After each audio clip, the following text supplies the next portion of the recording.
Bueno, ya vamos a empezar. Hola a todos, bienvenidos a este seminario de física gravitacional y geométrica. Es nuestro primer seminario de este año y hoy tenemos el placer de tener al físico José Blanco, que en esta ocasión nos va a estar hablando sobre los resultados de su estancia de investigación en el Instituto de Física y Astronomía de la Universidad de Valparaíso. Adelante, José. Va, muchas gracias. Este, sí, yo, primero que nada, me gustaría, sé que desestila al final, pero en este caso, como bien dice el título, esta fue una estancia que yo hice como parte de mi programa de maestría aquí en la facultad y me gustaría, dar unos agradecimientos antes de empezar. El primero sería, al doctor Víctor Cárdenas, que fue la persona que me recibió, en la Universidad de Valparaíso y la persona que me enseñó básicamente todo lo que les voy a comentar hoy. Entonces, muchas gracias. Lo segundo sería agradecer a la unidad de posgrados de la Facultad de Física de nuestra Universidad Veracruzana por darme la oportunidad de salir.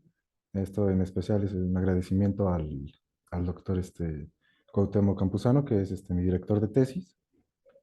Muchas gracias por la confianza. Y nada más quisiera dar unos agradecimientos especiales al doctor Julio Méndez y el doctor Miguel Ángel Cruz, que contribuyeron enormemente a que esta estancia se pudiera llevar a cabo y se llevara a cabo de la mejor forma posible, ¿no? Entonces, muchas gracias. Ahora, ¿cuánto tiempo fue? ¿Cómo fue? Estuve del 2 de diciembre al 22 en Valparaíso. Empecé la estancia el 4 y terminó el mismo 22. Yo me fui con una mochila, una computadora que había comprado con un día de anterioridad y la llené de ropa. Así fue como llegué para allá. Llegué en la noche. Por suerte, el doctor Víctor Cárdenas tenía preparado un medio de transporte para que yo llegara a Valparaíso, porque llegué al aeropuerto en Santiago. Y bueno, la primera vez que tuve el placer de sentarme con él, me explicó lo que ya sabía. Cualquier cosa que yo quisiera aprender que fuera ah, relevante o que fuera digno de publicar, no iba a poder hacerlo en 3 semanas. El objetivo de mi estancia fue aprender básicamente cosmología observacional. ¿Qué significa? Yo quería contrastar las predicciones de mi modelo de un modelo cosmológico cualquiera con las observaciones astronómicas que ya tenemos hoy en día. Entonces, como no podía aprender eso en 3 semanas, de manera natural, aprendiendo todos los fundamentos que vienen detrás, pasamos a un método que ha sido con el que yo he crecido académicamente, de la mano del doctor Cuauhtémoc, que ha sido básicamente el método ruso o el método de brute force. ¿Qué significa esto? Aprendemos sobre la marcha y nos metemos directamente al problema. Empezamos con un problema a resolver, con una base de datos que tengamos o con el entorno que tengamos, y atacamos directamente el problema. Y ya. Sobre la marcha vamos encontrando las deficiencias y vamos resolviendo para poder avanzar. Entonces, como es evidente, primero, no les voy a poder explicar completamente todos los fundamentos de estos métodos, pero sí les puedo dar una embarrada de cómo es que al menos yo entendí esto, de cómo es que al menos yo entendí esto, ¿no? Entonces, ¿cómo planeo hacer esto? Voy a separar el contenido de mi exposición en dos partes. La primera es en un contexto y definiciones. Va a ser muy breve porque aquí la mayoría ya son especialistas o ya saben de lo que vamos a platicar. Ya saben qué es la cosmología, ya saben qué es un modelo cosmológico. Repasarlo no está de más porque por si acaso alguien lo ocupara. Y la segunda parte es hands-on, que es un término que aprendí allá, que significa básicamente manos a la obra.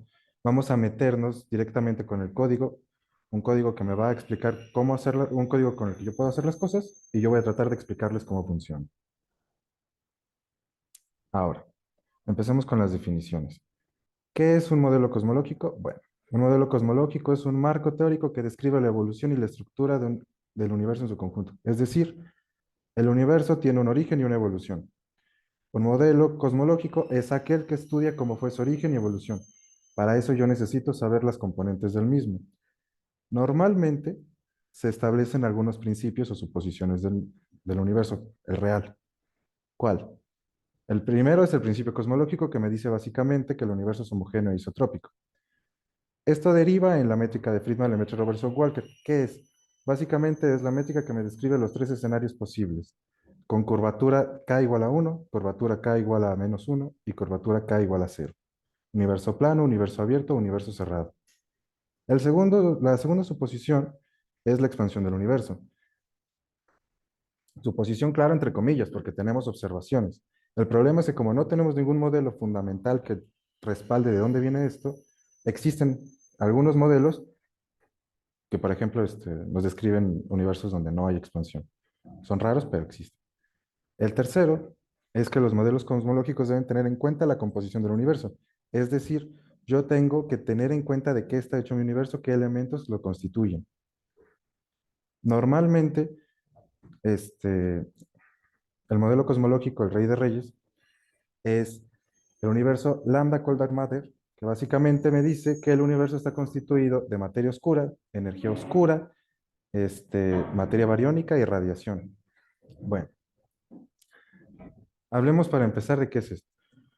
Tenemos la ecuación de Hubble que describe básicamente una tasa de expansión del universo en función del corrimiento al rojo. Ahora voy a entrar con el corrimiento al rojo, pero por ahora entendamos que todo universo o todo modelo de universo que tengamos tiene que tener definidas unas propiedades que son las llamadas ecuaciones de Friedman. Es decir, yo necesito entender matemáticamente cómo se desarrolla mi universo. Para esto, ocupo una de las relaciones más importantes, que es el factor de expansión. ¿Por qué es importante? Porque aquí están todos los constituyentes de mi universo y además está la relación que vamos a ver más adelante, me ayuda a entender cómo evoluciona. ¿Cuáles son estos elementos? En este caso, vamos a ocupar lambda CDM curvo. No vamos a tener en cuenta si es plano, si es abierto o es cerrado. Vamos a dejar abierto el problema. Y vamos a tomar como omega M, que es básicamente omega matter. Aquí ya viene contenido omega dark matter, es decir, aquí ya viene la densidad de materia y materia oscura combinada. Tenemos omega R, que es la radiación, la densidad de radiación. Tenemos omega K, o la densidad debido a la curvatura. Y tenemos la densidad de energía oscura. Bueno, pero aquí estamos viendo constantemente que salen Z, Z, Z. ¿Eso qué significa? Bueno, es el corrimiento al rojo, pero ¿qué es? Bueno, el corrimiento al rojo describe un desplazamiento de longitudes de onda más largas que la luz emitida por objetos distantes debido a la expansión del universo. Se define de esta forma. Sin embargo, una forma más cómoda de verlo, una forma que a mí me interesa más, es con el llamado factor de escala. El factor de escala, básicamente, me ayuda a entender qué tanto se ha expandido mi universo. ¿Cómo? Bueno, observemos esta relación. Vamos a tomar en cuenta que el valor de A0 es el valor del factor de escala hoy en día y se estila utilizar en 1, mientras que para el Big Bang se ocupa 0. Ahora, veamos qué ocurre. Yo, por ejemplo, digo que tengo Z igual a 1.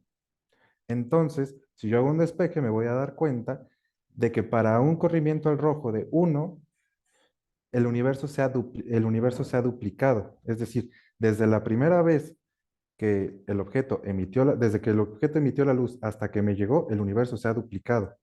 Entonces es una relación interesante, me ayuda a entender las escalas. Por eso es importante el corrimiento al rojo y porque es un observable, es decir, nosotros lo podemos medir. Antes de empezar con todo, veamos otros observables por puro interés. Vamos a ver la magnitud aparente. La magnitud aparente es básicamente cuánto brilla una estrella desde mi marco de referencia, es decir, desde la Tierra. La magnitud absoluta es cuánto mide ese objeto, ¿cómo lo puedo decir? Es la medida del brillo intrínseco. Sin embargo, aquí ya estamos tomando en cuenta que hay que hay una distancia fija. Es decir, si tuviéramos el objeto situado a 10 parsecs por convención, ¿cuánto brilla?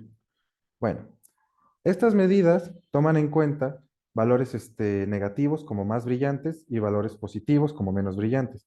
Es una escala en la que básicamente mientras menor sea el número, más es su brillo.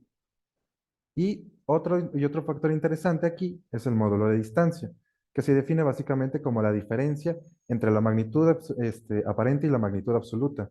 Y algo interesante aquí es que la definición me incluye una constante que yo puedo tomar como una constante de calibración. Es decir, una forma en la que yo puedo ajustar mejor ese módulo de distancia. Ahora, normalmente, cuando no se tiene un eje de referencia, la C vale cero, no hay problema. ¿Por qué es interesante esto? Bueno, aquí tengo un problema porque estoy viéndolos a ustedes y no estoy viendo el texto. Mm, Nosotros sí estamos viendo eh, texto, candelas estándar. perfecto. Bueno, entonces, básicamente, ¿qué es una candela estándar? Son objetos astronómicos o fenómenos que tienen luminosidad intrínseca conocida. ¿Qué quiere decir? Yo los conozco bien. Yo puedo determinar sus medidas, su magnitud aparente y su magnitud absoluta bien. ¿Por qué es importante? Bueno, porque si yo conozco bien un objeto y entonces yo conozco bien su espectro, si yo conozco bien su espectro, lo puedo caracterizar y yo me puedo dar cuenta de qué tanto se corrió al rojo, es decir, qué tanto fue su desplazamiento al rojo. Eso es interesante porque entonces puedo determinar distancias. Ahora, no todos los objetos son bien conocidos. Entonces, con ayuda de los que sí conocemos mejor, de los que sí conocemos bien o de los que sí conocemos mejor, porque incluso estos no son fáciles. Ahora vamos a ver un ejemplo. Puedo yo determinar qué tan lejos está un objeto que no tengo caracterizado. Entonces, por eso me es interesante. Aquí podemos ver, de hecho, la imagen, por eso la puse, es clásica, de las velitas. Yo sé cuánto brilla la velita y la voy poniendo más lejos. Eso me ayuda a saber qué tan lejos están los objetos que se encuentran en la vecindad. Ahora hablemos un poco de las supernovas tipo 1A. Comúnmente son llamadas standard candles o candelas estándar. Eso no es del todo correcto. De hecho, ejemplos. De hecho, me faltó mencionar aquí un ejemplo. Ejemplos de Standard Candle pueden ser cefeidas, galaxias elípticas o supernovas tipo 1A, con un paréntesis, porque las supernovas tipo 1A por sí mismas no son Standard Candles. Vamos a notar, nosotros en este dibujo, por ejemplo, estoy mostrando, ¿qué es una supernova tipo 1A? Es un sistema, es un evento que se origina a partir de un sistema binario. Es decir, yo aquí, por ejemplo, estoy viendo la enana blanca. La enana blanca es la que tiene la que hace supernova. Y veo aquí que tiene lo que llaman comúnmente un progenitor, es decir, un objeto de gran masa que está provocando una retroalimentación en el objeto de menor masa. ¿Qué ocurre? En este proceso no solamente se está compartiendo materia, sino que además se está aumentando la temperatura. Las supernovas tipo 1A no se originan por el aumento de materia, se originan por el aumento de temperatura. Los elementos en su interior empiezan a fusionarse y se termina dando la explosión. Ahora, ¿qué es lo interesante de esto? Aunque no estamos seguros de la naturaleza de estos eventos, porque no se necesita fuerzas que el progenitor tenga características especiales, puede ser una gigante roja, una enana roja, puede ser incluso, creo que alguna vez se ha llegado a medir de una enana blanca a otra enana blanca. Ahora, qué es lo que es interesante aquí? Este espectro, si se ajusta, nos ayuda a convertirlas a standard candles. Si no, entonces por sí mismas no lo son. Ahora, ¿qué tan brillantes son o por qué nos interesan tanto? Bueno, aquí podemos ver, de hecho lo puse, que la magnitud absoluta de un evento de supernova es de menos 19,3. Para que nos demos una idea, la magnitud aparente del Sol es cerca de menos 25, como menos 24, me parece, no estoy seguro. Entonces, es decir, a 10 parsecs de distancia, 32,6 años luz, este evento brillaría como un sol tenue, lo que es bastante brillante en el universo. Es 5 billones de veces más brillante que el Sol, por eso nos interesan tanto. Bueno, ¿qué es lo que ocurre? Estos eventos son de interés. Vamos a ver por qué. Bueno, ya dijimos que son, primero que nada, los podemos ajustar. Ya ajustadas forman estándar candles. Ahora, estos datos, como es un evento relativamente común, hay bastantes. Bastantes en el sentido de que nosotros tenemos hasta ahora categorizados 1701 eventos, candidatos a supernovas. Nunca estaremos seguros realmente de si son o no hasta que entendamos la naturaleza del proceso interno. ¿Esto qué significa? Los físicos de objetos compactos nos van a tener que ayudar y van a tener que explicarnos de qué están compuestas y cómo es que se originan todos sus procesos para nosotros saber exactamente si son o no el mismo evento. Bueno, esta base de datos está formada a partir del Hubble, pero no me pertenece a mí y no es de acceso público. Esta base de datos le pertenece a la colaboración SHOS. Se llama Pantheon Plus, Pantheon porque es panteón y básicamente las supernovas son eventos en el que muere una estrella. Y la colaboración SHOS básicamente se dedica a buscar, de hecho por sus siglas en inglés, una ecuación de estado para el valor de H, una ecuación de estado para, para la energía oscura a partir de H0. No nos interesan mucho sus objetivos, sino los nuestros. Lo único que nos interesa realmente es su base de datos. ¿Por qué? Esta base de datos tiene una peculiaridad. Además de que está utilizando el telescopio hasta hace poco más potente que teníamos para medir este tipo de eventos, tiene 1701 datos con todos sus valores, desde el redshift hasta el redshift corregido, magnitud aparente, este, ya podemos ver incluso algunos datos que astrónomos estarán felices de ocupar. Y además tiene una cosa. Algunos de estos elementos, la mayoría, están calibrados con cefeidas. ¿Qué significa esto? Que nosotros podemos calcular aún mejor su magnitud, su módulo de distancia. Entonces, como esta base de datos no es de libre uso, también le agradezco desde aquí al doctor Víctor, porque él, siendo colaborador, me la compartió. Ahora, si ustedes quisieran ocuparla, basta con solamente un mensaje, se las comparto. Sí quiero explicar una cosa, yo sé que parece muy obvia, pero bueno, estamos trabajando con un archivo .dat en un TXT. ¿Esto qué significa básicamente? Estos datos de espacio están tabulados y corroborados. ¿Por qué? Porque aquí yo tengo la barra de arriba que me indica qué es cada cosa y las barras de abajo están alineadas. Entonces, dicho de manera poco elegante, no se toca, no se mueve, no se le da un espacio. Ni siquiera tendríamos por qué estarla viendo desde aquí. Lo mejor que se puede hacer es tenerla, verla para ver que sí sea lo que tiene que ser y ya. Vamos a operarla desde fuera. ¿Cómo? Ahí, lo perdí. Aquí está. Utilizando nuestro lenguaje de programación de confianza. Yo en este caso les quiero compartir un código hecho a partir del lenguaje de programación Python. ¿Por qué? Bueno, como ya dije, no soy experto en todos los procesos de fondo que hay aquí. Entonces me conviene confiar en Python, que tiene un gran cúmulo de paqueterías y de librerías que hacen procesos, y yo simplemente darle la información que tengo, los parámetros. Sin embargo, si ustedes quisieran trabajar con variables aleatorias, el mejor lenguaje de programación hoy en día es Fortran. Sin embargo, unas por otras. Mejor manejo de variables aleatorias es igual a mejor velocidad, mejor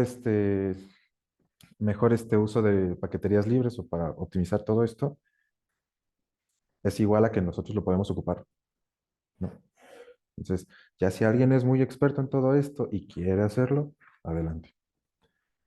Mientras tanto, como yo no, lo voy a hacer desde aquí. Además, la ventaja de Python es que está demasiado de moda. Entonces, toda información que yo quiero obtener, ya sea a través de las inteligencias artificiales o los repositorios oficiales de Python o desde los repositorios de la comunidad, lo puedo buscar. Nada más le voy a hacer un pequeño zoom. Eh, ¿Preguntas hasta ahora? Sí, un poquito que me quedó la duda de que dices que el objetivo es buscar la ecuación de estado, ¿verdad? O sea, ajustarla con el código, No. ¿no? Eso fue lo que entendí. A ver, Yo cuéntame. necesito encontrar el valor de H0. H0 es Ajá, el valor que tiene hoy en día el parámetro de Hubble. sí. ¿Por qué es interesante? Bueno, un detalle observacional, buen punto, es que H0 no está bien definida estadísticamente, que significa nuestras bases de datos no se ponen de acuerdo en qué valor debería tener. Voy a poner un ejemplo. El primero sería con el fondo cósmico de microondas. Cuando se hace el análisis estadístico, se supone que H0 debería ser igual a 70. Sin embargo, en este tipo de análisis, utilizando las supernovas y demás elementos, muchísimos otros, debería dar 73. Sin embargo, ¿qué pasa? El fondo cósmico de microondas es básicamente con lo que hacemos cosmología desde cero. De hecho, hace poco lo estaba comentando en la clase del doctor Gilberto, que está aquí, lo estaba comentando él, que gracias al descubrimiento del fondo cósmico de microondas es que la cosmología se puso como una ciencia formal. Entonces no podemos tirarlo.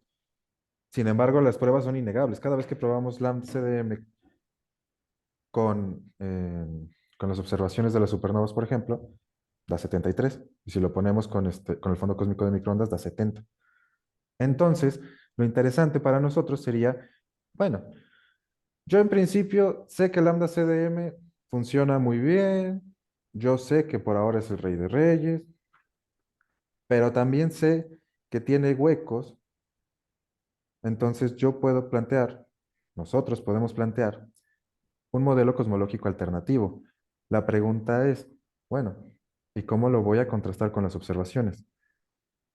Aquí el parámetro de interés para nosotros va a terminar siendo H0 y la densidad de materia. ¿Por qué? Porque está bien definida para lambda CDM. Tenemos unos valores estándar en los que estamos de acuerdo. Entonces así también nosotros vamos a saber qué tan fiable es el código. No sé si te respondí. Listo. Sí, sí, sí. Gracias. No, de qué. También digo, desde, desde la presentación hasta el código y todo, cualquier duda, mientras estén mis capacidades, yo la voy a resolver. Entonces, por favor, anímense, pregunten. No, no hay problema de que me interrumpan ni nada. Bueno, vamos a contrastar lambda CDM con las observaciones de las supernovas tipo 1A. Doy por hecho en este código que ya tenemos la base de datos. Si ustedes lo quieren probar, entonces basta con que hagan una serie de screenshots. Por eso también decidí que el seminario fuera en línea, para que fuera más cómodo. Dan una serie de screenshots, lo pueden copiar, lo pueden ir revisando, pueden jugar, mover parámetros y ya nada más con un mensajito les hago llegar la base de datos y ya tendrán todo para empezar. Bueno, voy a, eh, voy a mencionar un par de cosas de Python por si alguien no lo conoce muy bien. Bueno, lo primero es para definir paqueterías. No, perdón. Lo primero va a ser que voy a ocupar el entorno gráfico de Jupyter Notebook. En este caso lo estoy haciendo desde la aplicación de Anaconda Navigator. Anaconda Navigator es básicamente el método que ocupamos para utilizar en Windows de manera cómoda y rápida Jupyter. Jupyter, Spider, cualquier distribución, cualquier entorno gráfico. Sin embargo, aclaro desde ahora que esto no significa que sea la mejor manera de hacerlo. Simplemente es cómoda para trabajar a priori. Bueno, ahora sí, pasemos a las paqueterías. En este caso, en este primer bloque voy a llamar a las más básicas. NumPy, este, NumPy se encarga de análisis simbólico y de definir variables. Es muy útil, envuelve muchas cosas.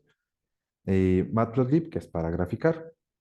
SciPy, que también tiene análisis simbólico y tiene dentro varias constantes físicas que nos ayudan. OS es una paquetería que me permite interactuar con el sistema de archivos para trabajar variables de entorno. ¿Qué quiere decir? Que me ayuda a que yo pueda manejar los datos como los que les enseñé. Y ahora, aquí nada más por comentarlo, les dejo para los que quieran trabajar en Python un comando para definir todas sus imágenes, sus gráficas, que sean con la mejor calidad posible. Aquí les estoy poniendo, por ejemplo, para definir el DPI. ¿Qué significa DPI? Significa dot per image.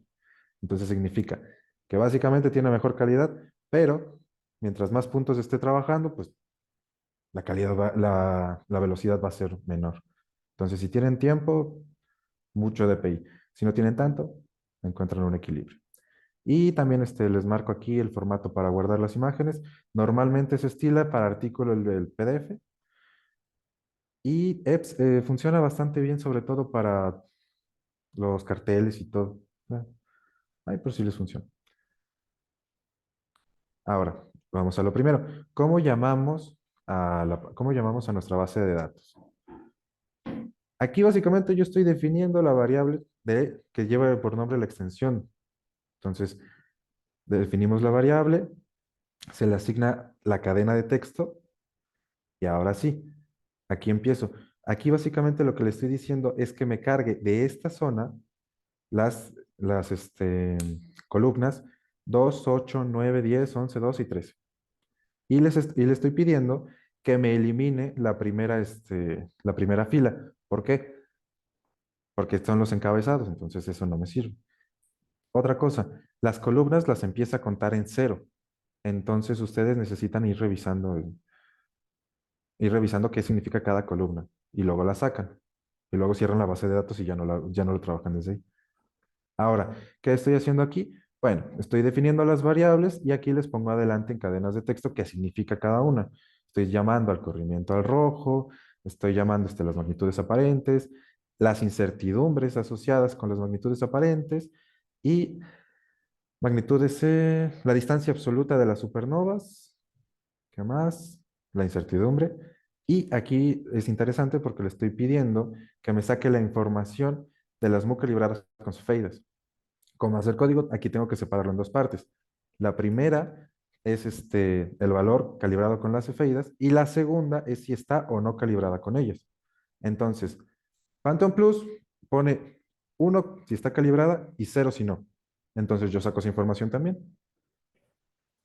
Ahora, ¿qué ocurre? Yo quiero ajustar, yo quiero ajustar una serie de datos. ¿Cómo lo hago? Bueno, para empezar, voy a introducir el término de matriz de covarianza. ¿Qué significa? Una matriz de covarianza me especifica la correlación que hay entre las diferentes variables. Entonces, ¿yo cómo sé cuánto hay? No sabemos. Pero ¿qué pasa? La colaboración sí lo sabe. Entonces sacan otra base de datos, otro archivo de datos, que es la matriz de covarianza y que me dice básicamente qué tanto están relacionados. Cuando no están conectadas las variables, la matriz solamente toma la diagonal en 1 y todos los otros elementos en 0. Entonces, vamos a pasar con ello. Aquí de nuevo lo que estoy haciendo es llamar a la matriz de covarianza, que también un mensaje y se les paso, y le estoy pidiendo que quite de nuevo los encabezados. Y aquí básicamente lo que estoy haciendo es darle el formato de matriz. Le estoy diciendo que se acomode en una distribución de 1701 por 1701 para yo poderlo. Ahora sí que ya sabemos a dónde queremos llegar, entonces, por ahora simplemente lo estamos definiendo así. Ahora más adelante vamos a ver para qué nos sirve tenerlo así definido. 1701 por 1701. ¿Por qué? Porque tenemos 1701 datos. Ahora, aquí es una parte interesante. ¿Cómo introduzco mi modelo cosmológico en este código? Bueno, primero que nada voy a definir cuál es mi modelo cosmológico. Si yo ya lo tengo conocido, entonces puedo determinar lo que es la ecuación de Friedman de h cuadrada, que es otra forma de ver la que les acabo de poner. Y llegamos a lo mismo, el término E de Z. En este caso, sí voy a hacer una aclaración.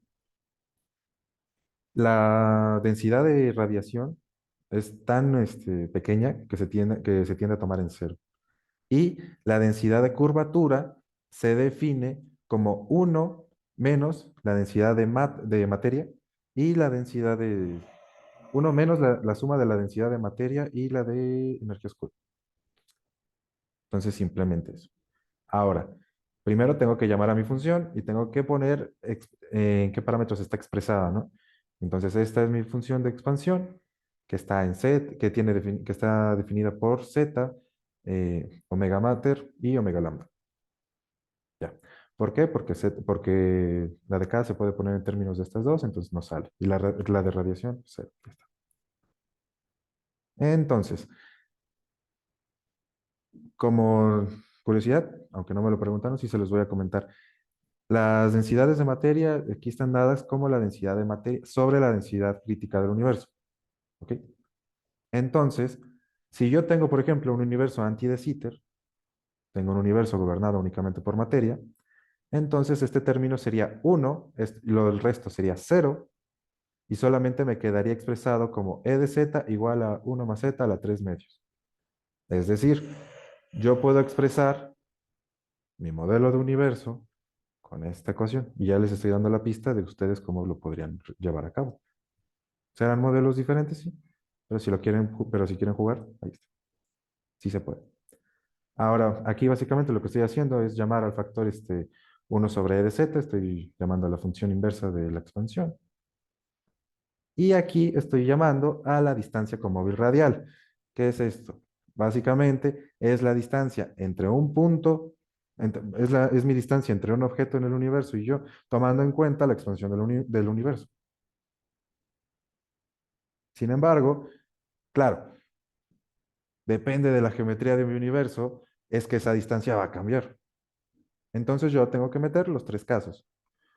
Los tres casos, ¿por qué? Los tres casos, el primero sería para un universo plano, es decir, omega k es igual a cero. El segundo sería para un universo cerrado, omega k mayor a cero.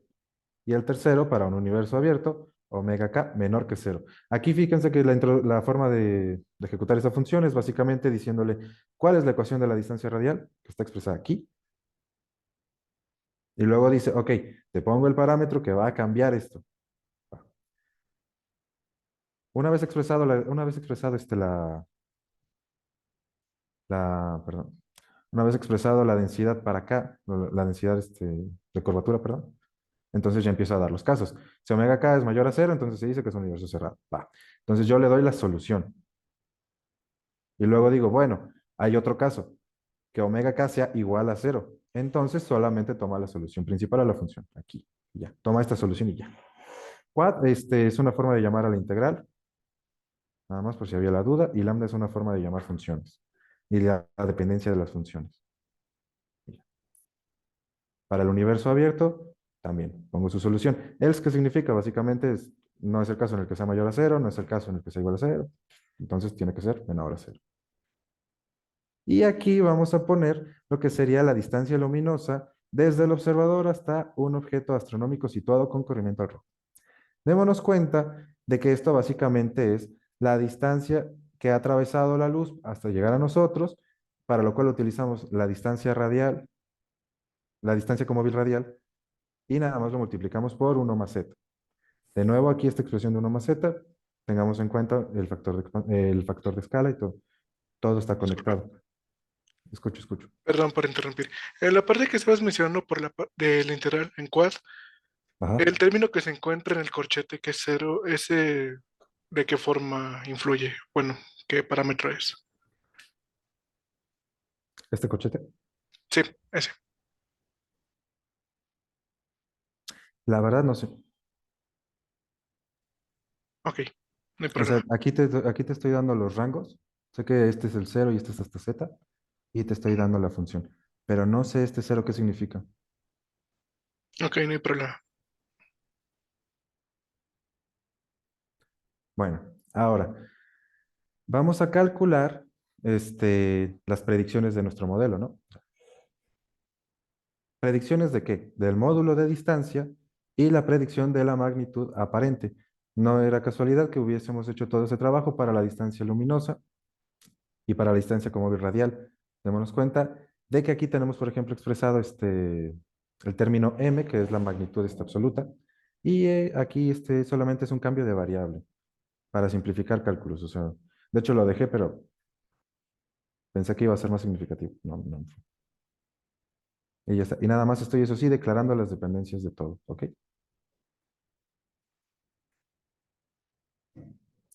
Aquí, en esta celda, lo que estoy haciendo es básicamente declarar la inversa de la matriz de covarianza. ¿Por qué declaro la inversa de la matriz de covarianza? Ya la había calculado arriba, ahora que la voy a ocupar, estoy declarando su inversa. ¿Por qué? Porque esto me va a ayudar a ajustar mis predicciones con mis observaciones. O, mejor dicho, me va a ayudar a ver qué tan bien están ajustadas. Tenemos aquí el chi cuadrado, el ajuste de mínimos cuadrados, donde podemos observar esta es la estructura básica, ¿no? Esto es un vector que se declara por las cantidades observadas menos las estimadas. Esto solamente significa transpuesta. multiplicado por la matriz inversa de covarianza y de nuevo multiplicado por el vector de observaciones menos estimaciones. Vamos a ver tres casos. El primero será viendo si efectivamente Phantom Plus tiene razón y el mejor ajuste, o bueno, mejor dicho, nos sirve de algo tener calibrado el módulo de distancia con la magnitud, tener el módulo calibrado, tener calibradas las supernovas con las cefeidas, y eso básicamente se ve en el módulo de distancia. El segundo es ver básicamente cómo sería utilizando nada más las magnitudes aparentes, y el tercero sería usando los módulos de distancia. En este caso, lo primero que voy a hacer es aquí entender qué estoy pidiendo. Es básicamente la misma estructura. Dámelos, literal, observaciones menos estimaciones. Va. Pero donde tus observaciones estén calibradas con cefeidas, vas a darme el caso de la dimensión corregida. Lo que había dicho, vamos a introducir a nuestra constante. Pero si no está corregida, entonces simplemente es cero. Y ya. Definimos aquí nuestro chi cuadrado. Aquí las arrobas son básicamente multiplicación de matrices. Es, es para multiplicar matrices. Aquí lo único que tenemos es precisamente las predicciones de nuestro modelo menos las observaciones. Y a partir de ahí calculamos nuestro chi cuadrado. Ahora, por sí mismo, ¿esto me puede dar información? Sí. Por sí mismo, si hago un análisis estadístico desde aquí, ¿ya puedo ver qué tan bueno o malo fue mi ajuste? Sí. Pregunta, ¿cómo? No sé. Respuesta, ¿qué hacemos entonces? Pregunta, entonces, ¿qué hacemos? Vamos a minimizar. ¿Qué significa minimizar? Implica encontrar valores de los parámetros del modelo que hacen que esta función sea lo más pequeña posible. En particular, en el análisis bayesiano, utilizando que esto es básicamente Markov Chain Monte Carlo, o sea, cadenas de Markov. El objetivo es encontrar la distribución posterior de los parámetros del modelo que describe la probabilidad de los mismos, dados los datos observados. Bueno, vamos a decirlo en español. Nosotros estamos trabajando en análisis bayesiano. Eso sí es algo importante. Análisis bayesiano, ¿qué significa? Bueno, nosotros ya tenemos información previa. No es lo mismo, y aquí voy con el ejemplo que he estado usando toda la semana. Si yo tengo un dado de 6 caras y lo lanzo, la probabilidad de cualquiera de ellas a priori debería ser un sexto. Sin embargo, si yo tengo una base de datos de en qué cara ha caído el dado, yo puedo con eso cotejar cuál será la probabilidad de los siguientes eventos. Es decir, si el dado está trucado, me voy a dar cuenta. No es lo mismo tener dados justos a dados trucados. Entonces, aquí lo que vamos a hacer básicamente es definir nuestros priors. ¿Qué significa prior? Bueno, básicamente significa nuestros valores de probabilidades, de probabilidad a priori,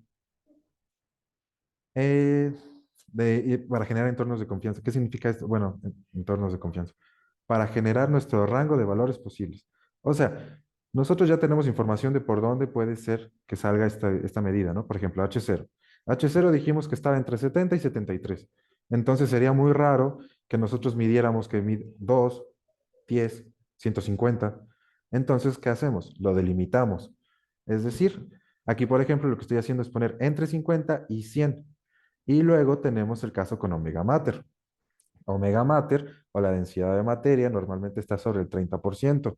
Entonces, sería muy raro que yo tuviese 5% o que tuviera 75%. Entonces, ¿qué hago? Aquí en este caso estoy dejando el parámetro entre 10% y 50%. No puse los otros priors porque me voy a centrar en estas dos. Estas dos mediciones son las que quiero cotejar con un artículo. Entonces, las otras por ahora no me interesan tanto. Vamos a seguir. Aquí esta es básicamente la función de verosimilitud que representa la probabilidad de observar los datos dados los parámetros del modelo. En este caso, aquí yo lo que estoy diciendo es que el modelo que vamos a ocupar, el ajuste que vamos a ocupar de los que hicimos, va a ser la calibración. Va a ser los que están calibrados, los datos que están calibrados. ¿Eso qué significa? Bueno, los otros sí podemos calcularlos, pero al no hacer la función de verosimilitud con ellos, no, los resultados que yo obtenga de aplicar el método de minimización, no van a ser tan fiables. Entonces, yo ahora lo hice nada más con la calibración porque se supone que funciona. Y vamos a ver que sí funciona. Y esta básicamente aquí estoy definiendo el logaritmo natural de la probabilidad posterior, que es proporcional al producto de la probabilidad a priori y la función de verosimilitud. Y solamente lo estoy definiendo y ya. Y estas funciones son utilizadas por el algoritmo de Monte Carlo, de Markov Chain Monte Carlo, para explorar el espacio de parámetros del modelo. Ahora, voy a llamar más paqueterías. Lo voy a hacer de diferente forma ahora. Aquí, por ejemplo, estoy llamando de SymPy el paquete optimizar para que me traiga la función de minimizar. ¿Qué significa? Si yo no tengo claro exactamente cómo se hace, entonces le pido a una librería que lo haga. Ahora, desde Math voy a importar nada más las funciones de exponencial y raíz. Y desde NumPy voy a importar todo. ¿Por qué estoy repitiendo NumPy de nuevo? Porque yo había definido a NumPy como una paquetería a la que yo tenía que llamar np.tal para llamar a su función, para llamar lo que quisiera de ello. Y aquí básicamente lo que estoy haciendo es decir, dame todo y si utilizo alguno de los parámetros que están contenidos en ti, entonces ya detéctalo. Ya. Aquí no hay secreto. Ahora, ¿qué hacemos? Vamos a llamar, este, vamos a buscar, no, no, no, no, no. Ay, sí, el problema, bueno, aquí va. Vamos a buscar esta cosa como tal, realmente lo que está haciendo es maximizar el valor de esta función, ya que aquí tenemos menos el logaritmo natural de lo probable, de la función que había declarado arriba como la probabilidad, la tercera, a posteriori. ¿Esto qué va a hacer? Bueno, va a minimizar esta función maximizando la probabilidad. Entonces, solamente estoy haciendo esto. Ahora,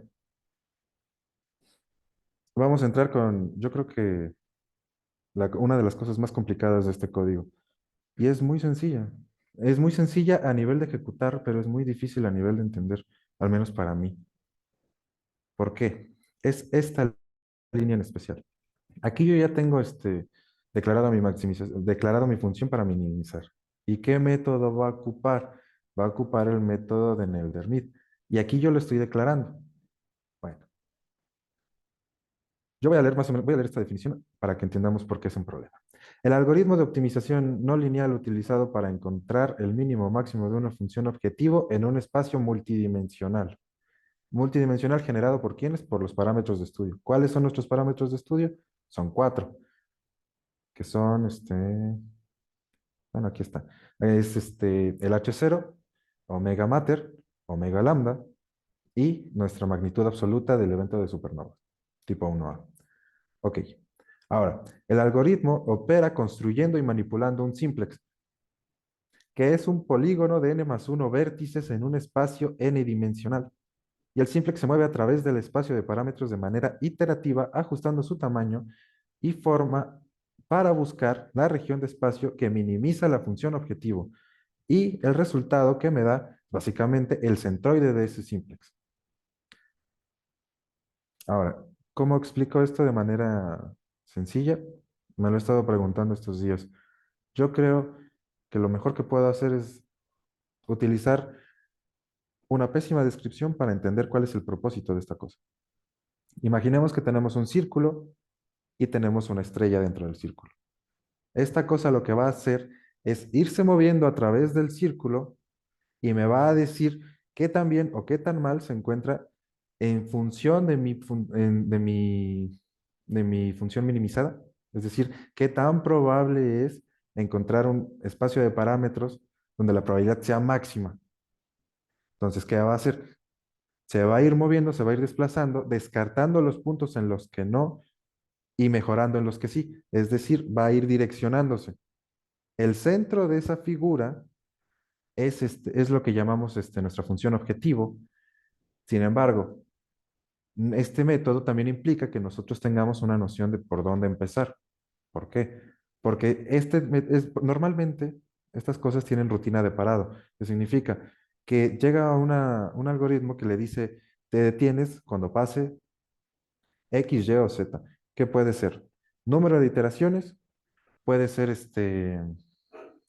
¿qué puede ser? Por ejemplo, tiempo, o puede ser que no haya encontrado tras cierto número de iteraciones una mejor distribución, entonces se para. Bueno, ¿qué es lo que hace aquí? Así como está llamado, busca la posición inicial y pasa 2 minutos buscándolo. Por lo tanto, yo podría abrir esta librería o podría trabajarla de manera en la que yo podría definir cómo va a parar. Sí. Sin embargo, para eso yo también tengo que tener una noción de cómo está formado para saber cuándo conviene que pare. Yo al menos no sé cuándo. Entonces, ¿qué hago? Bueno, el método primero me pide que empiece desde un punto y después se va a ir moviendo. Entonces, trato de no darle los valores exactos esperados, pero sí de darle una idea de por dónde puede ir la cosa. Por ejemplo, 72 para H0, 0.3 para omega mater, 0.67 para omega lambda, menos 19 para la magnitud absoluta. Y le digo, desde ahí empieza. Y cuando termines, dime cuál es. ¿Cuál es ese punto? Me lo da después de 2 minutos. Y es aquí cuando yo digo, ok, quiero calcular mi chi reducido. ¿Qué significa? Mi ajuste de mínimo cuadrado reducido. ¿Qué es eso? Es básicamente mi ajuste evaluado en esta función dividido entre el número de datos menos el número de dimensiones. En este caso, nosotros habíamos definido la función calibrada con cefeidas con cuatro dimensiones. Entonces, es 1701 menos 4, utilizando los resultados. Recordemos, result 0 significa result 1, tal, tal, tal, tal. ¿Ok? Y ahora, ¿para qué me sirve saber el ajuste de mínimos cuadrados? ¿Para qué me sirve saber el ajuste de mínimos cuadrados reducido, el chi cuadrado reducido? Porque yo así puedo saber qué tan bien o qué tan mal están ajustadas mis predicciones con las observaciones. ¿De qué forma? Bueno, se supone que esta cosa, si este valor que me arroja fuera mucho menor que 1, significa que entonces la cosa está muy ajustada. Significa que entonces casi no hay errores. Yo, ¿cómo lo digo? Infravaloré el error y sobreajusté mis estimaciones a las observaciones, lo cual no implica un buen ajuste. Luego tenemos el caso en el que es mayor a 1. ¿Esto qué significa? Que no están lo suficientemente bien, bien ajustadas nuestras estimaciones con nuestras observaciones. Tampoco es muy bueno. Pero ¿cuál es un valor de referencia para esto? Bueno, mientras más cercano a 1 sea, mejor. Sin embargo, también no hay que excederse. La idea es que dejemos cierta libertad para no presionar y que también podamos darnos cuenta. ¿Nuestras observaciones se llevan bien con las estimaciones o no? ¿Nuestras estimaciones se llevan bien con las observaciones o no? Buscamos José, hacer... una Dime, pregunta. dime, dime, dime. Del método este de minimización, ¿tú defines qué tanto se puede alejar de tus valores de referencia o él puede explorar todo el dominio de los parámetros? Él puede explorar todo el dominio de los parámetros. Mm, que entonces A- es nada más en función del tiempo que lo dejas correr. Al menos aquí sí. Ya, Al menos aquí sí. gracias. Y bueno, básicamente, ¿qué me está diciendo? El ajuste de mínimos cuadrados reducido con cefeidas es de 0.89. 0.9 es un valor bastante aceptable, bastante bueno. ¿Quién diría que los valores obtenidos a partir de lambda CDM se llevarían bien con las observaciones? No nos sorprende. Por su parte, aquí recordemos que yo les dije que había definido en la función de verosimilitud solamente al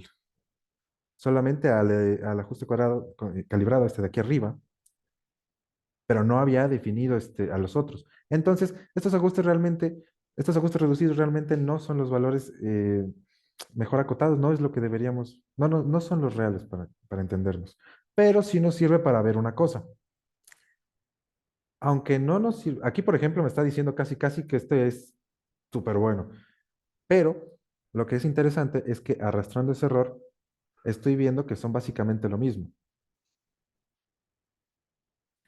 Es decir, tal vez no sea el valor real, pero sí estoy viendo que estos dos se acompañan mucho y de hecho deberían parecerse, pero no. En la realidad lo que pasa es que este y este, ahí está, son peores. ¿Por qué? Porque estos datos sí están calibrados, estos datos sí tienen un ajuste. ¿Pero qué tanto? La verdad es que no mucho. Sin embargo, cuando estamos hablando ya de escalas cosmológicas, bueno, mientras mejor estemos, aunque sea por décimas, están dándonos bastante información. Por ahora no nos vamos a quedar con esto. Primero porque la base de datos se esforzó, bueno, la colaboración se esforzó mucho en calibrar las supernovas. Y segundo, porque tenemos evidencia en otros artículos de que es mejor. Ahora, vamos a implementar el método de Monte Carlo. Para esto, ¿qué ocurre? Yo aquí quiero hacer un paréntesis y antes de hablar exactamente del método de Monte Carlo, quiero hacer quiero hacer básicamente una serie de comentarios sobre cómputo paralelo. ¿Qué significa cómputo paralelo? Significa que yo optimice un proceso dentro de los núcleos de mi procesador, de forma en la que normalmente cuando yo ejecuto un proceso, este se va por un hilo y se va directamente a un núcleo. Ahí ejecuta todo el proceso y después me da la salida de información. Sin embargo, nuestros equipos de cómputo tienen más núcleos, no solo tienen uno, entonces podemos ocupar varios. En este caso, por ejemplo, esta laptop tiene 6 núcleos. Los equipos convencionales están entre 4 núcleos y 8 núcleos. Estamos bastante limitados, ¿no? A comparación de una supercomputadora, o de un clúster. Nosotros tenemos realmente poco poder computacional. Y es un poco triste que le tengamos que decir a los jóvenes, y me incluyo, que necesitas básicamente tener mucho poder de cómputo para poder hacer ciencia. Eso no es cierto. Lo que ocurre es que sí nos vamos a limitar bastante. Sí nos vamos a limitar bastante en función del equipo de cómputo que tengamos. Pero si tenemos ya un equipo de cómputo limitado, pues entonces al menos tratemos de hacer que funcione lo mejor posible. ¿Cómo? Cada proceso estadístico que ustedes hacen, por favor, paralelicen su problema, sus procesos, para que ocupe toda la cantidad de núcleos y además, también por favor, paralelicen sus hilos. ¿Qué es lo que pasa? Que no es que para este ejemplo, de hecho, creo que convendría hablar, por ejemplo, de la típica taquilla de cine, ¿no? Los núcleos son las taquillas, es decir, las personas que atienden para vender los boletos. ¿Qué pasa? Yo mando entonces a una serie de personas solamente a una taquilla. No, lo distribuyo. Pero esa forma, esa fila, es el hilo de la computadora. Entonces, yo también puedo ver que hay filas que avanzan más rápido. Hay filas que de plano avanzan muy lento y si yo le estoy poniendo la misma cantidad de personas, pues nunca vamos a terminar. Entonces los puedo ir moviendo. Entonces, lo que estoy haciendo al ser cómputo paralelo en hilos es poner a una persona dentro de esas filas, poner una persona exterior a esas filas diciéndole por dónde se muevan. Y lo que estoy haciendo cuando paralizo los núcleos es distribuir a esas personas con, eh, con esas taquillas. Y ya. Es básica la idea y de hecho es muy fácil de implementar desde aquí. Sin embargo, al principio hice una anotación. Estoy utilizando Anaconda Navigator y estamos en Python. Ahora vamos a ver por qué es importante. Uno de los costos que tiene utilizar Python es que para paralizar hilos es bastante malo. Bastante malo. Es como si tuviésemos a una persona en la fila gritando, tú para acá, tú para acá, tú para acá. Ese momento en el que se detiene y manda la orden, se nota en los datos. Si yo le doy la instrucción de que paralelice de manera en la que tome en cuenta que por cada núcleo hay un hilo, entonces va a estar mandando a esas personas y se hace más lento en Python. Sin embargo, esa es la ventaja, esa es una de las ventajas que tiene Fortran, de hecho. Sin embargo, no es el único inconveniente. El inconveniente de utilizar Anaconda Navigator, que es un entorno bastante amable, una aplicación bastante fácil de descargar, es que estoy creando un localhost. Un localhost es básicamente la forma en la que yo distribuyo la lógica de cómo se va a comportar dentro de mi computadora, dentro de mi sistema. Y esa forma ya viene caracterizada por defecto. Entonces, yo no le puedo dar información de cuántos núcleos tengo, no le puedo dar información de qué quiero que haga con ellos, porque no tiene toda la información. Entonces, ¿qué ocurre?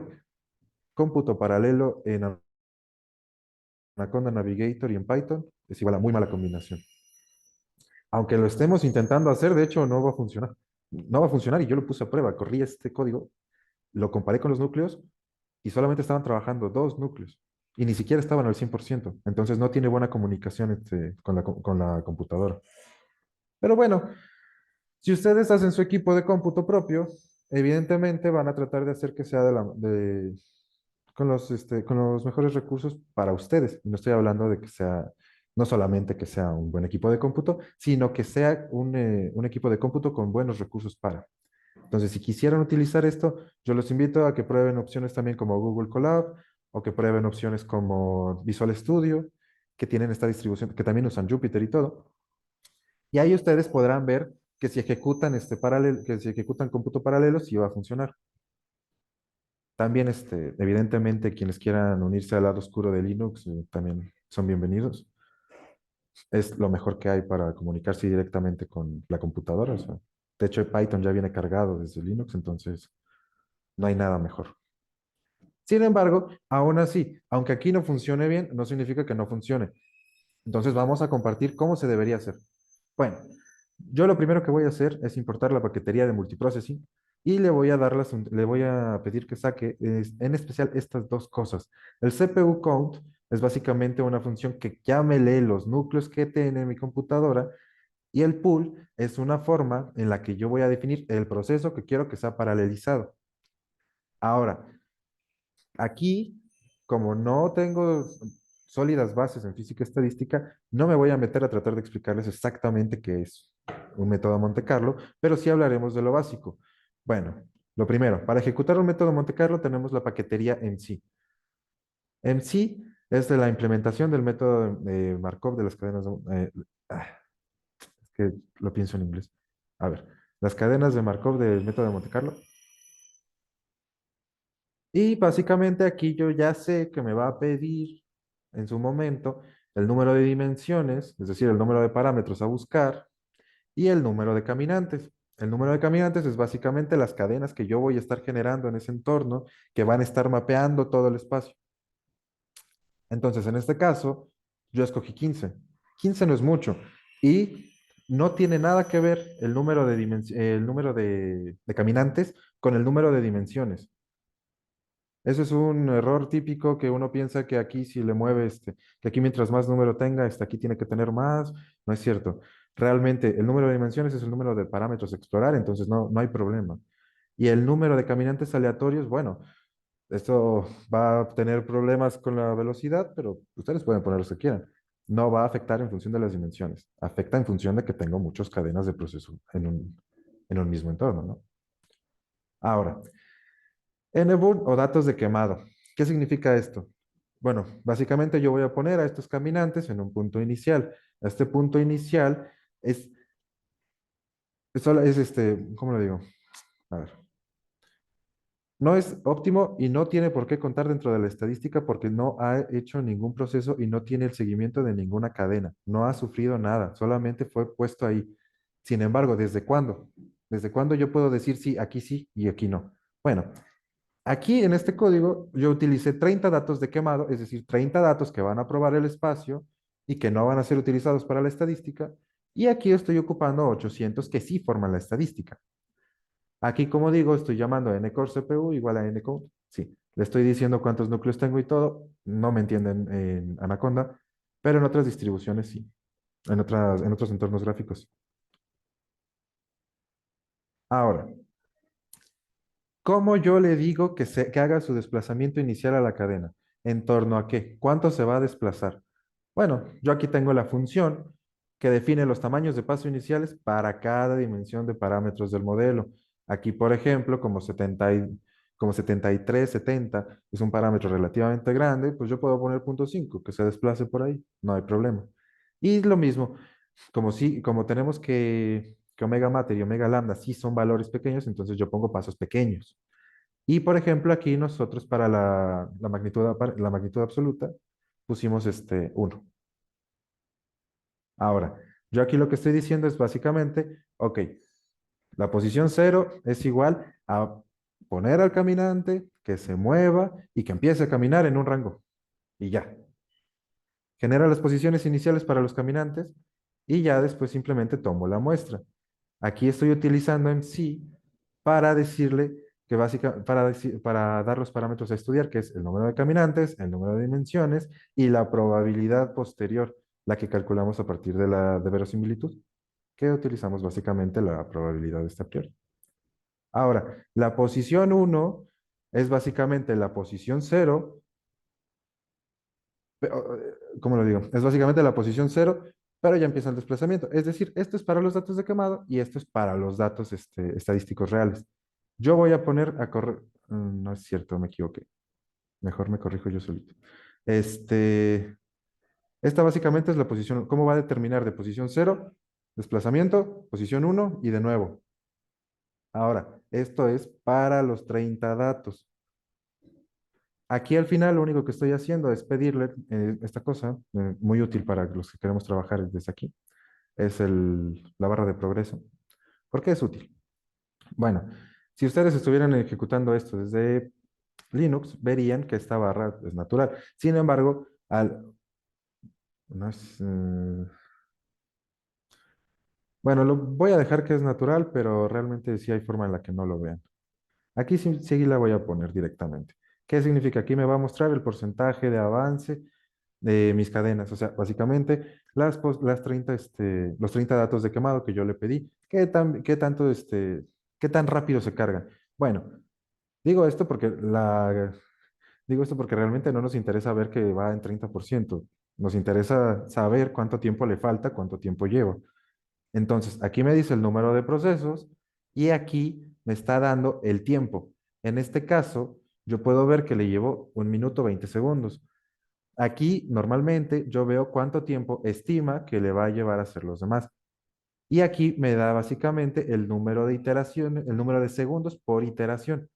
Esto a mí me sirve para determinar el tiempo que le va a llevar a todo mi otro conjunto de datos desarrollarse.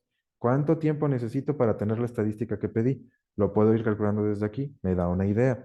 Sin embargo, yo pregunto, ¿cómo sabemos cuántos datos necesitamos? Ustedes pregúntenle a un físico estadista de confianza y les va a decir que mientras más mejor. Sin embargo, más datos también significa más tiempo. Entonces, ¿cuánto? Si yo me espero 3 años, voy a tener más datos. Pero entonces, ¿cuál es una medida de qué tanto tiempo está bien esperar? Vamos a suponer que ustedes ya tienen su equipo de cómputo perfecto para esto. Ya decidieron, lo que sea que tengan, una laptop, desde una laptop hasta un clúster, ya saben lo que tienen. Ya tienen paralelizado su computadora, es decir, ya le están sacando el máximo rendimiento. ¿Van a escoger por datos o van a escoger por tiempo? La respuesta es que normalmente se hace por tiempo. ¿Cuánto tiempo? Nadie les puede decir estadísticamente por qué sí y por qué no. Pero sí podemos definirlo por nuestros compañeros. ¿Cuánto tiempo tardan nuestros otros compañeros en sacar sus datos? Bueno, estando ya, sobre todo en la parte de un taller, ellos comentaron bastante seguido que el tiempo de cómputo que dejan es de 3 semanas. Entonces, básicamente es calcular cuánto tiempo, cuántas iteraciones en 3 semanas.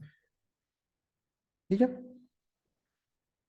3 semanas que van a tener que dejar corriendo su código. Por lo mismo, vean bien el ajuste de los chi cuadrados reducidos, porque es básicamente el qué tan bien o qué tan mal están ajustados mis datos. Y si yo no reviso eso, entonces, bueno, muy bonita la estadística, pero no nos da no nos da valores que podamos ocupar. Bueno, muy bonito el método Monte Carlo, la estadística y usted tenía el chi cuadrado, ¿no? Entonces, ¿qué hago aquí? Yo no tengo 3 semanas para dejar corriendo en la computadora. Y Disculpa, no, dime. en ese caso, cuando hacías la definición de parado en la minimización de los chi cuadrados reducidos, también te basabas en el tiempo de esas 3 semanas. No, no. De hecho, el tiempo de las 3 semanas, aquí, por ejemplo, lo que estoy haciendo para minimizar, se toma 2 minutos. Sí, 2 minutos, pero Y bueno, para el chi cuadrado, por ejemplo, aquí lo que hace es directamente calcular el resultado. O sea, esta función ya está definida y aquí ya nada más le estoy poniendo. Aquí, por ejemplo, tengo definido result. Entonces aquí ya le estoy diciendo result 0 significa este, result 1 tal. Voy de nuevo a la función en chi cuadrado, que está aquí. Es básicamente esta función. Y esos 2 minutos son de cuando haces. Para minimizar, para minimizar. Sí, pero la elección Ah, es. la elección la hace la paquetería. Por default tiene eso, 2 minutos. Sin embargo, nosotros podemos definirlo también. No recomiendo aquí las 3 semanas porque realmente estamos en un espacio de parámetros más pequeño. O sea, aquí no se está moviendo tanto. Entonces, sí puede ser, depende también del tipo de trabajo que estés haciendo. Es que tú puedes ver qué te conviene más, si son iteraciones o es tiempo. Si tú tienes un intervalo de tiempo de confianza, o por ejemplo, tú quieres dejar 3 semanas, puedes dejar 3 semanas. No se estila, la verdad. Ok. Aquí para Monte Carlo sí se estila. Ahora, 3 semanas. Yo les digo 3 semanas por lo que escuché.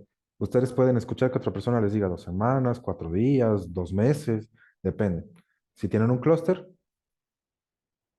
de hecho, si tienen un clúster, mejor aprovechen las 3 semanas del clúster, porque su estadística va a estar abismal y además va a ser buena. Ahora, aquí básicamente lo que estoy haciendo, tomo a la paquetería de multiprocessing, hago mi objeto para paralelizar. Ahora ya voy a tomar a los 800 datos y lo pongo a correr y ya. Hago básicamente lo mismo, solamente que el detalle, aquí podría parecer que sí está paralelizando, no lo está haciendo. Lo vi desde el CPU y todo, no lo está haciendo. Pero también lo probé, de hecho, con la misma forma. De hecho, les voy a quitar esta línea. Fue un intento. Lo intenté desde otro entorno y funcionaba. Simplemente que el entorno no es tan amigable como este. Y además, como realmente no lo vamos a correr en tiempo real, pues no importa. En la realidad no van a tomar 800 datos ni van a tomar 30 de quemado. ¿Cuántos datos de quemado a comparación de nuestros datos para formar nuestra estadística?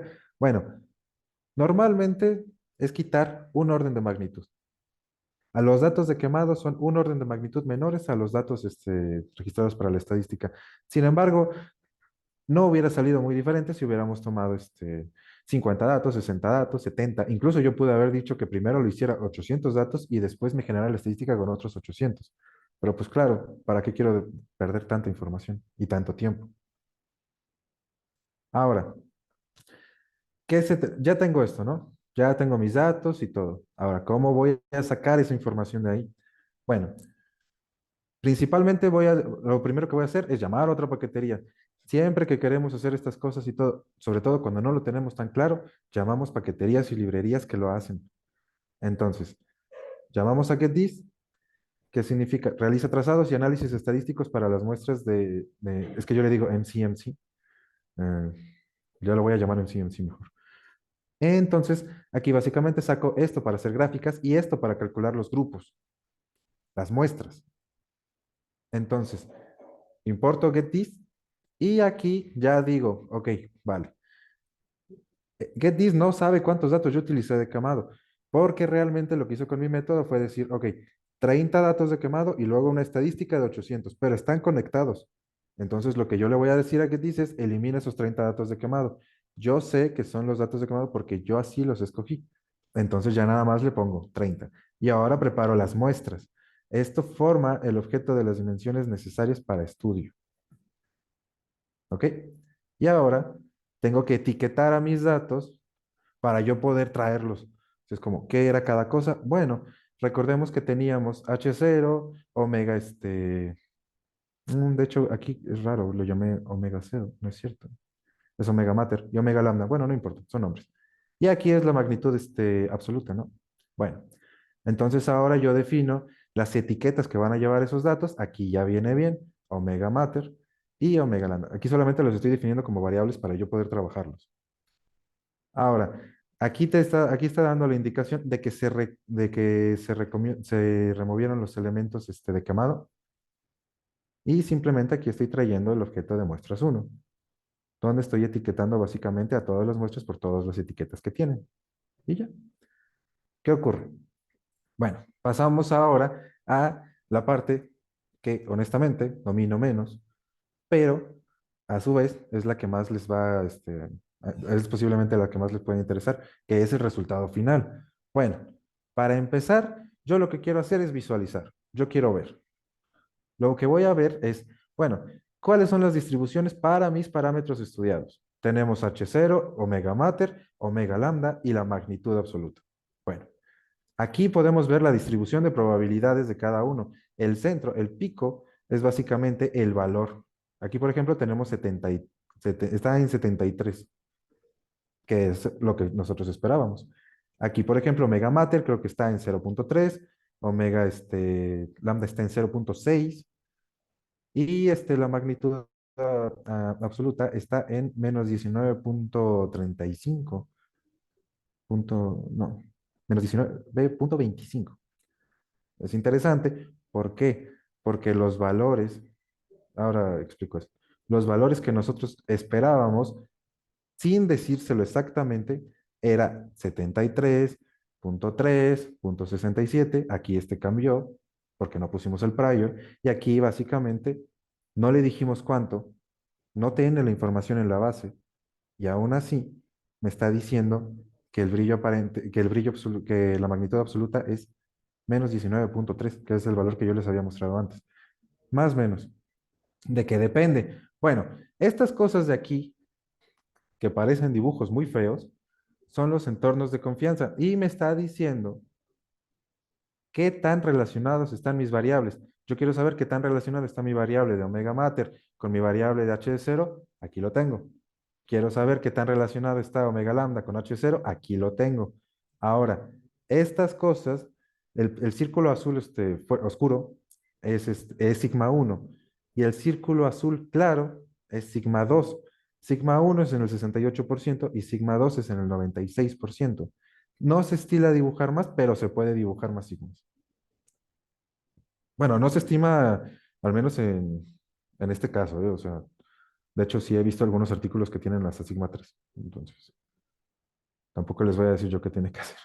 Ahora, voy a llamar aquí primero a un interesante objeto que se llama fracción, es que lo quiero decir en inglés, pero no. Fracción media de aceptación. Ok. La fracción media de aceptación es un parámetro propio del método de Monte Carlo que me está diciendo qué tan bien o qué tan mal fueron los procesos de mis caminantes. Es básicamente decir, ok, yo puedo saber si mi caminante está cayendo en una región específica por el proceso de caminante y no porque sea el valor que debería tener. Puede ser. O por otra parte, puede ser que yo haya puesto a mi caminante y haya convergido demasiado rápido, es decir, que no haya tiempo de explorar el espacio. También puede ser. Esto se sabe a través del valor de mean acceptance fraction path. Yo aquí lo que estoy haciendo es llamar a la función y le estoy pidiendo que directamente me la dé. ¿Cuántos son valores buenos para esto? Bueno, normalmente se estila que sea entre punto 2 y punto 6. Eso significa que nos fue bien. Menos significa que convergió demasiado rápido y más significa que estuvo explorando tanto que pudo haber caído en un espacio diferente al que nosotros lo pusimos a trabajar. Entonces, aquí al parecer la estadística nos está diciendo que bien, insisto, dentro de 800 datos, que es muy poco. Son 45 minutos en esta computadora que no estaba paralelizada. Contra las 3 semanas que recomendé, no es nada. Ahora, ¿cómo voy a calcular realmente qué tan bien o qué tan mal? ¿Cómo voy a calcular yo para empezar mis entornos de confianza y cómo voy a saber mi rango de error? Bueno, aquí nosotros lo que podemos hacer es llamar a la función map. Va a tener este espacio compuesto por todos los caminantes, va a acomodar en torno a los percentiles. ¿Cuáles percentiles? 16, 50 y 84. Es decir, aquí, por ejemplo, en el 50 significa la mitad de los datos sobrepasan este valor y la mitad de los datos son inferiores a este valor. ¿Eso qué me da? Bueno, eso me da efectivamente el valor medio. Y ahora, aquí yo le estoy diciendo, 84% de los datos, no, 16% de los datos sobrepasan este valor y aquí le estoy diciendo 16% de los datos son inferiores a este valor. ¿Ok? Entonces, así básicamente Si nos damos cuenta, por un lado estamos en 16 y por el otro nos falta 16. Entonces estamos acotando. ¿Podría ser diferente? Sí. ¿Se tiende a utilizar estos por convención? Sí. Pero también pueden poner, por ejemplo, 20, 80 y estarían haciendo otro tipo, estarían acotando. ¿De qué manera? Ya depende de ustedes cómo lo quieran ver, depende de si ustedes quieren hacer un tipo de estadística en especial. Yo no, yo no entiendo por completo esto, entonces no me atreví a mover aquí este parámetro. Bueno, a moverlo sí, a presentárselos no. Lo correcto es presentar lo que a mí me enseñaron y me enseñaron este. Ahora, yo aquí lo que básicamente estoy haciendo es definir cada uno de de nuevo, elemento de mi sistema. Aquí está en cero y le estoy pidiendo el primer resultado, aquí. Entonces, básicamente lo que le estoy diciendo es, este es el valor real, este es el valor, este es el más, o sea, más y este es el menos. Normalmente ya ven que nuestros rangos de error a veces son más, menos una cantidad. Bueno, aquí no. Aquí son más una cantidad y nuestro rango es menos otra cantidad. Entonces, aquí, por ejemplo, es para H0, aquí, por ejemplo, es para omega mater, aquí es para omega lambda y aquí es para la magnitud absoluta. Interesante nuestros resultados. ¿Por qué? Primero, porque la fracción de media de aceptación es buena. Segundo, nosotros estamos entablando, dijimos que queríamos estudiar dos parámetros. En este caso fue H0 y omega mater, ¿no? Bueno, H0 es 73.37. Funciona, pero funciona no solamente porque lo digan los otros, no solamente porque sepamos que por ahí, sino porque está documentado en artículos. Entonces vamos a revisar. Aquí tenemos omega mater. Esta es información de un artículo que dejo aquí el link y básicamente propone estos resultados, los dos omega mater y H0. Vamos a ver si nosotros estamos dentro de su rango. Sí, obviamente, dato curioso, y como tiene que ser, para contrastar, pues estamos utilizando un artículo que también ocupó la base de datos. Entonces, ellos detectan omega mater en 0.3 más menos 0.57. Nosotros detectamos que es 73.37 más 0.93 menos 0.99, es decir, nosotros estamos en... Ay, ¿qué hice? Sí, en rango. 73.4 más menos 0.1, más menos 1.1. Estamos en rango. Y con omega mater también estamos en rango, que es 0.29 más 0.5 y menos 0.5. Sí, también estamos en rango. Ujú. Sí.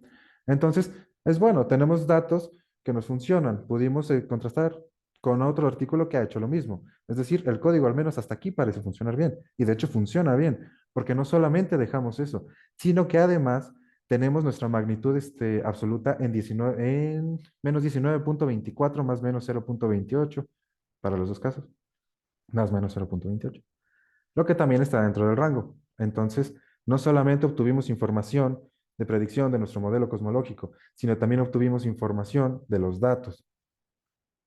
Este Y artículo, perdón, sí, sí, sí. está utilizando el mismo código. No está utilizando el mismo código, está utilizando la misma base de datos. Ah, ok. Bien.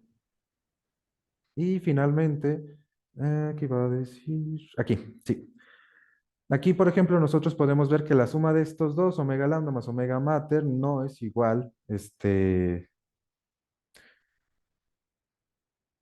no es exactamente igual a 1, pero sí se acerca mucho. ¿Eso qué nos quiere decir?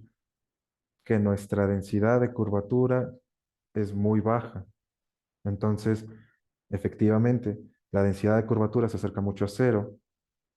Y como se acerca, sí, como se acerca mucho a cero, significa que nuestro universo queda mejor en el modelo lambda CDM tipo plano, o al menos está rondando un rango muy pequeño, lo que también es bastante sabido. Entonces, pues, se me hacen resultados interesantes que quería compartirles. Y pues, eso por ahora sería todo de mi parte. No sé si tengan preguntas. Y por ejemplo, esos datos que tú tuviste, obviamente no fueron los de las 3 semanas, ¿verdad? No, Fueron, estos no son los de las 3 semanas. pero las de las 3 semanas, comparados con estos resultados de otro código, también, Serían mejores, mucho sí, pero mejores. estarían en el mismo, bueno, ya han sido comparados. Sí, ahí está. Comparados, no exactamente 3 semanas, pero sí he dejado correr este código bastante tiempo y cada vez lo que pasa es que cada vez va cambiando menos los parámetros, o sea, ya está arrastrando decimales sobre decimales sobre decimales. Entonces, sí, funciona mejor mientras más tiempo. No lo he probado en 3 semanas, pero cada vez que lo dejo, sigue estando dentro de rango, no se sale por ahora. Gracias.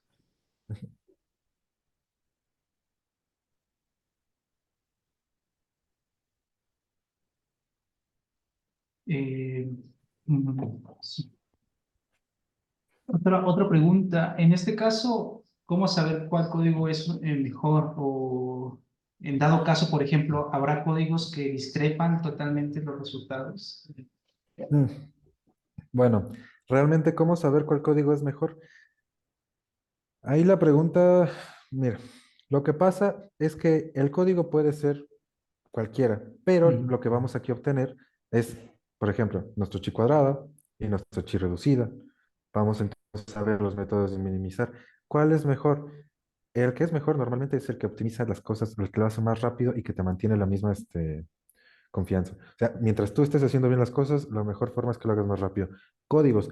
Normalmente, de hecho, esto no es un código abierto, no es algo que ustedes puedan descargar en internet ahora, es algo que les puedo compartir, pero entonces a ver cuál es mejor. Bueno, normalmente las colaboraciones que se dedican a todo esto no tienden a liberar los códigos. Cada uno utiliza métodos diferentes. Entonces se trata de ir explorando el problema y tratar de ver por dónde. Bien, el que tú haces es la minimización de los chips cuadrados reducidos. Bueno, esa minimización, ¿no? Ujú. En este caso, estos resultados que das de este paper, Ujú. que minimiza también lo mismo. También minimiza por Neldermid.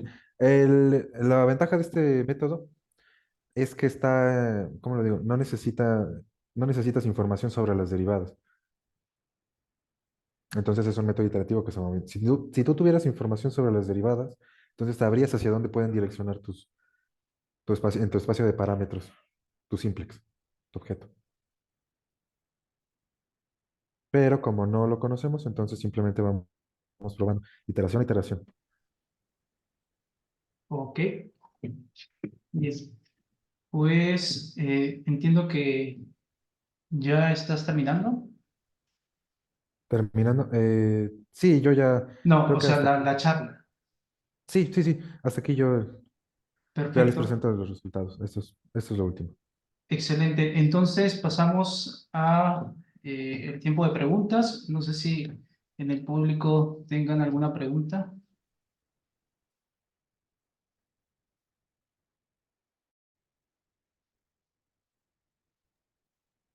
Bueno, aquí creo que Efraín.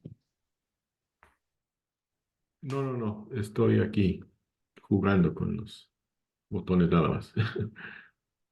Ok, perfecto. Entonces yo tengo una pregunta.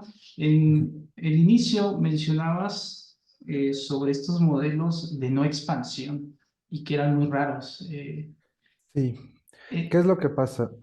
Al momento en el que para empezar, el redshift es un observable, sí, pero realmente o sea, y sí tienes razón, es rarísimo, pero sí existen. Hay gente que postula ideas bastante raras, con métodos y campos bastante extraños y terminan con conclusiones así, como si fuera una medida virtual de una distorsión dada propiedades exóticas de un espacio-tiempo. Entonces, yo nada más lo comento porque al final del día esto está para probar diferentes cosmologías, pero no. De hecho, lo pongo como asunción de que normalmente no dudamos de eso, pero por si acaso. ok, entonces en este tipo de métodos van contra, bueno, no van contra, pero supongo que en el modelo no hay esa expansión que en el modelo de Lambda CDM sí, Ah, sí. aquí lo que Ah, nosotros decimos, nosotros estamos usando este lambda CDM curvo, nosotros estamos tomando en cuenta la expansión. sí, por eso. Ujú, Eh, con respecto a lo que tú mencionabas en un inicio sobre los modelos de no expansión, entiendo ujú. que, pues, como tal, no toman estas mediciones que hoy en día sabemos que existen expansión, ¿no? Ujú. Sí, de hecho. Claro, pueden tomar diferentes bases de datos, no sé cuáles les convenga más. Simplemente que también aquí algo que nosotros hacemos. Nosotros declaramos en nuestras funciones Z, por ejemplo, que es nuestro observable, no sé cuál sería el de ellos. Tenemos omega mater y tenemos omega lambda. Esos son para nosotros los parámetros de interés. Ahora, si ustedes tienen otro modelo alternativo, pues entonces ponen otras cosas. Y aquí ponen en términos de la Z las cosas que quieran estudiar, las componentes de su universo. Ok, Claro, en el caso de ellos no sé exactamente. Sería raro que no ocuparan Z como corrimiento al rojo, pero tal vez ponen alguna especie exótica que hace algo con este número, o la naturaleza del mismo lo explica. La verdad nunca los exploré, pero sí escuché solamente una vez de uno, pero no me interesó mucho, la verdad. bien, no sé si en el público haya alguna otra pregunta. Adelante, Gilberto. Hola, muchas gracias por la presentación, Pepe.